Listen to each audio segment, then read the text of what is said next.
Hey, what's up everybody? Welcome back to another Final Fantasy XIV reaction. Today we have Exponential Entropy, a song that is apparently Cruise Chaser's theme. I don't know who that is. I never know who that is. I've never played the game before, but their music slaps every time. Soken knows exactly what to make, so I'm very interested to hear more from this, as I always have been. And I guess without further ado, let's go! Ooh.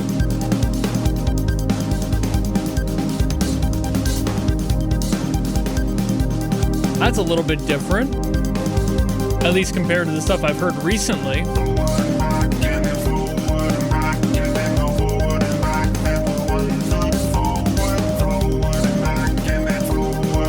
Top tier lyricism.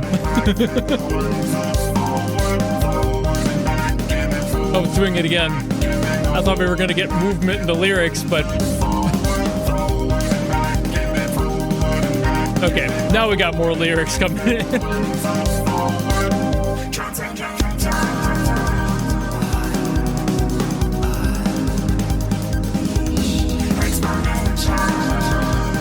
Ooh.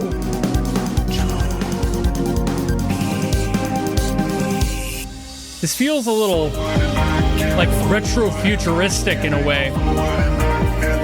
Like what the 90s thought the future would be.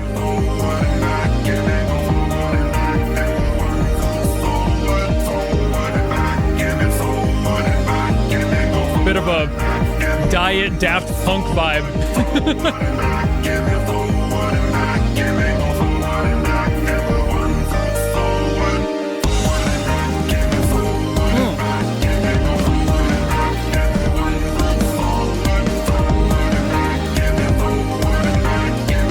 It's got the same, like, vibe-ability.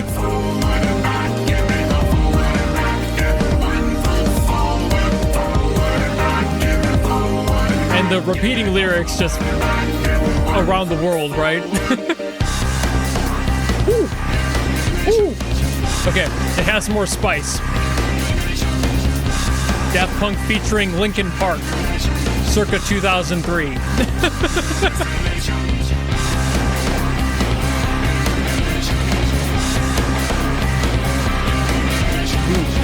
Ooh, I kind of fuck with that.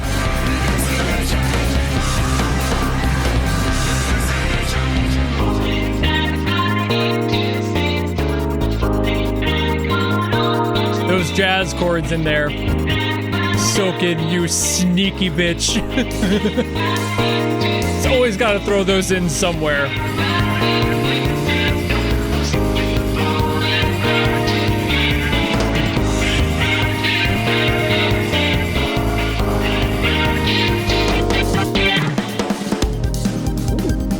Very fun drum fill there too.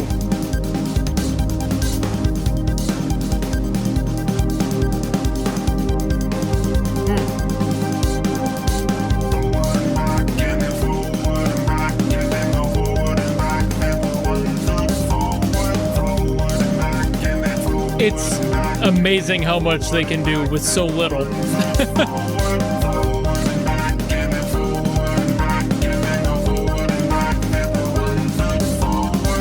Also, I do really appreciate the editor of the video doing this for the quality and everything, because I doubt that's in-game. I doubt they have a filter over the actual gameplay. But it fits the vibe, that lower res.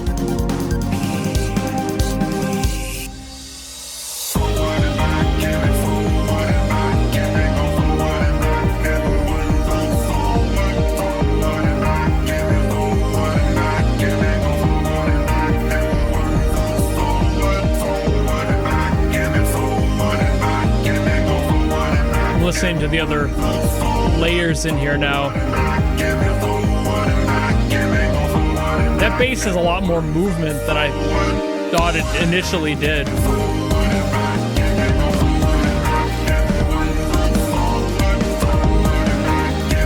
I wouldn't call it like a walking bass line, but it's just active. It's constantly going somewhere.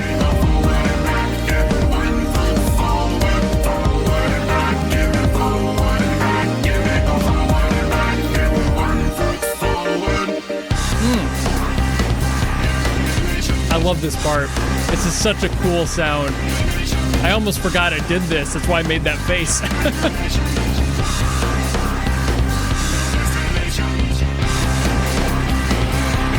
I do think I had it about right, though. Like, Daft Punk featuring Linkin Park. Maybe a little Power Man 5000 in there.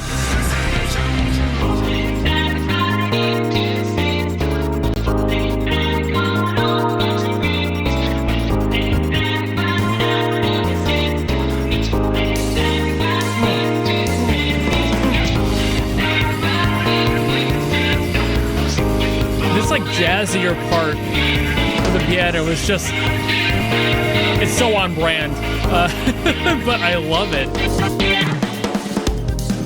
It changes the whole song's feel a little bit more. Introducing some incidentals there. Hell yeah.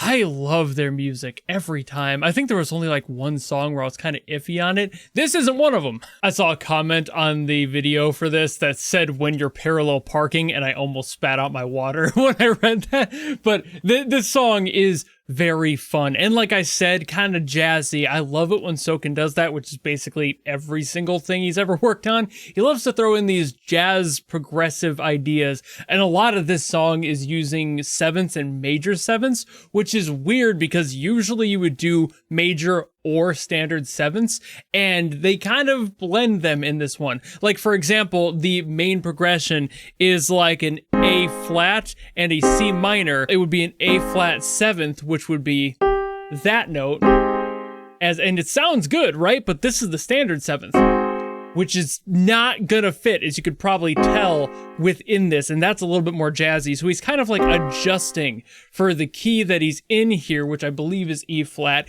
and it's just adding a little bit more of that identity when he breaks it later when we get to that point. But for that, that's what's going on there, just using that seventh there. It hits the C minor next, which would be that, and that's a standard seventh. If you were to major this, it would be that, and as you can hear, that doesn't really fit. So having that seventh kind of working with the other major seventh is just an interesting choice that only a true musician would know how to do. I wouldn't have even put that together until I started figuring this song out, and I'm like, what would be going on here? Because it does it later too. When we have this relationship of that A flat, there's also an E flat in here that is also major seventh. So it's like, what the hell's going on with this, right?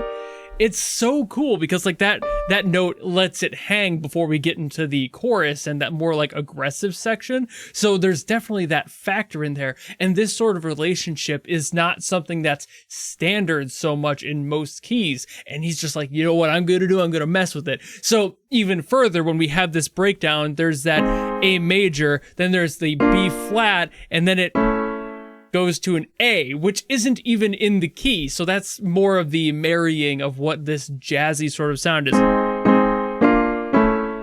And having that sort of a half step down of sorts feels way more like you're moving naturally down the scale, but it would be breaking the key. So you shouldn't technically do that, and that's why it's jazzy, because it's just like, oh, that doesn't fit. Why is he doing that? And I'm sure that there is a seventh in here somewhere as well. Probably something like that B flat seventh. It might also be a B flat major, which would be very hard to play with one hand. It very much is. Anyway, it's just really interesting to hear how he's handling these sorts of passages. So having, again, that like A flat with that major seventh is a very weird choice. Like, why would you do that? Why? What's the value of that? Because he's trying to add these other notes in here that are going to be relevant very soon.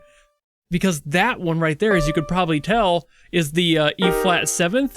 That's the middle of the B flat that's played during that jazzy section. So it's kind of thinking ahead to be able to get to that point. And it's just so fucking interesting. I love it when people who are just gods at their craft do weird stuff, because it's like, why? It's stuff that peons like I can only try to dissect and understand the purpose of, but in reality, I feel like this sort of movement is just to be able to bridge the sound being the way it is with that like clashing sort of like nu metal sound that happens in the middle and makes it more aggressive. You need something to have a little bit of dissonance to clash against that, because a lot of that metal stuff tends to borrow notes from more chromatic scales in order for like solos and such to happen. Not that they really do that here, but it makes it sound darker, and then you need something to be able to bridge it back, much like that. So it's just this sort of mental shit, this like mental gymnastics of creating music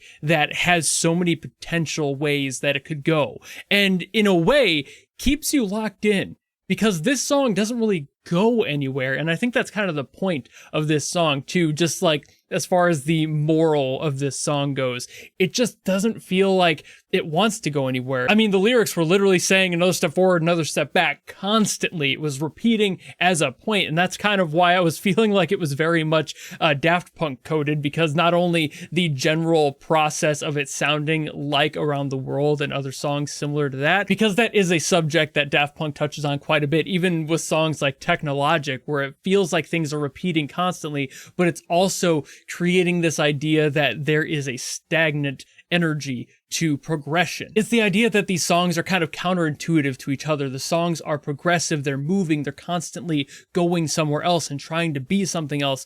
But as far as the story goes, and as far as the message goes, they don't do that. And it makes this sort of clash happen that is reflected in the song by having those jazzy moments in there and trying to move the song to be something else, and then also wrapping it back because we got to do this all over again. I love it when they get into this shit. I have no clue how accurate I may be with that assumption of the feel and message of this song, but the characters that are reflected by these songs tend to have backstories that people end up telling me in the comments, so let me know how close I may be on this one, because that's the vibe I'm getting from this one. It's something like somebody's stuck in time, or like not able to move and is constantly trying to, but no matter what, they keep going back to square one. I couldn't tell you why. I'm sure there's a reason, but I do think that's about all I gotta say on this one. So thank you very much for watching, and thank you to Outlaw Justice for putting this into the executive producer queue. And if you want to get a song guaranteed, much like Outlaw Justice did for this one, you can always go to my Patreon or my YouTube memberships, where you can force me to listen to something. Doesn't matter what it's from, who it's by, if it's good or bad, none of that matters. That's why it's a guarantee.